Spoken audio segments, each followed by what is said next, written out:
guys, welcome back to my channel. Today I'm doing an update that I wish I didn't have to do, but it is what it is, and here we are. So as you know, I had my anatomy scan last week. So if you haven't watched that video, I went over everything that happened in the anatomy scan, and I had pictures and all that stuff. The baby is fine, but they did call me Monday from a high-risk doctor's office and said I had a referral from my OB, and I was super confused and didn't know what was going on. She ended up being out of the office that day, out of the office Tuesday. Finally, Wednesday, I was like slightly freaking out because I was Googling all the things. Because if you do not see my anatomy scan video, which I believe was my last post, I saw something in there with the baby. So it was baby and then it was something. And I knew that wasn't right because with my other two, I didn't have that. It was always just a baby. So I knew something wasn't right. So fast forward, Wednesday, finally got a hold of my doctor. She apologized, of course. She had a lot going on, and knew they were going to get to me before she did. So they have diagnosed me with two possibilities. One possibility being a blood clot, which is the best case scenario. And the second possibility, a chorioangioma, which is a tumor, non-cancerous, so that's good, on the placenta, looking at the plus side of it. So it could either be the blood clot or it could be a tumor. Both are not good and need all the positive thoughts throughout the rest of this pregnancy. So for the blood clot, obviously it would be a blood clot.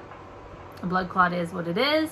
As for the tumor, so both of them, more so the tumor is sucking the blood from the baby, not from the baby, but away from the baby.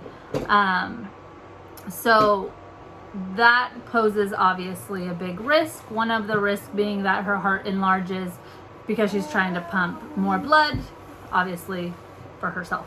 But the tumor is also feeding for blood too. So that is one concern. I'm trying not to be over the top and Google every single thing that can happen. But it's who I am. And I have, and it's scary, and I don't want any of it. I just want to be normal, but that's not the case. So best case scenario is I just have a blood clot. I was reading if you drink a ton of water, it could go away.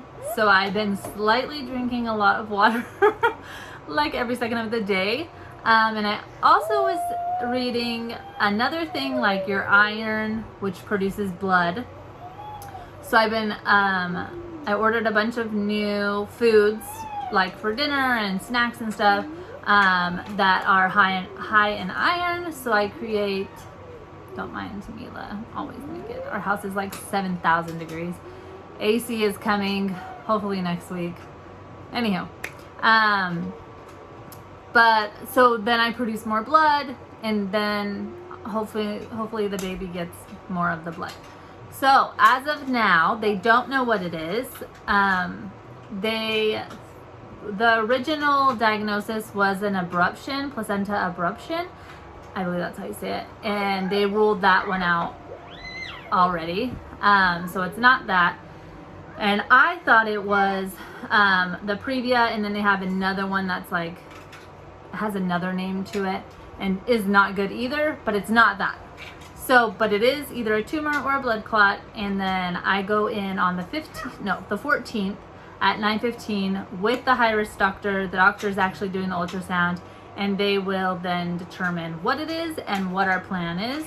As for the blood clot, I don't know as much about it because I've been really reading up on the other one, the tumor. And so with the tumor, I'm going to go through scans, obviously, kind of like I did with Kane,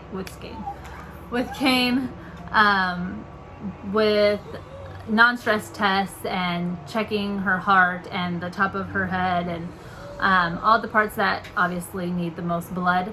And once she's in distress, obviously they would then take her out. What I'm reading is the odds of a C-section are very high. When I talked to my doctor, she said that she didn't see why not I could do vaginal again. But after all the reading I did, it seems like C-section is gonna be it. So a C-section obviously would be what I'm reading and all of that, what's going to happen, which is okay. I'd rather not, but that's okay. So the 14th we should know more, but I have been doing so much research and there's not much out there. Only like one person who vlogged about her situation. So hopefully if you're coming here and you are in the same boat, we're not alone. I do wish I knew more on which one it is, but that's okay. We got 2 weeks and I'll try not to think about it so much. But that is it. That's all I know right now of what is going on. As for me, I have no symptoms. She did say if I start bleeding, obviously to go to the hospital. She said to contact her, but I'm assuming they would if I went to the hospital. But other than that, no cramping. She said I can go about my normal routine, working out, same old same. So that's what I'm doing, and just crossing my fingers that it's a blood clot, and if it's a blood clot, it goes away and life will be okay, and I can do a VBAC like I want to, or another vaginal birth. As for the size of it, it is the size of an egg yolk, so it's about that big. It's 3.9 by 5.3 by 3 centimeters.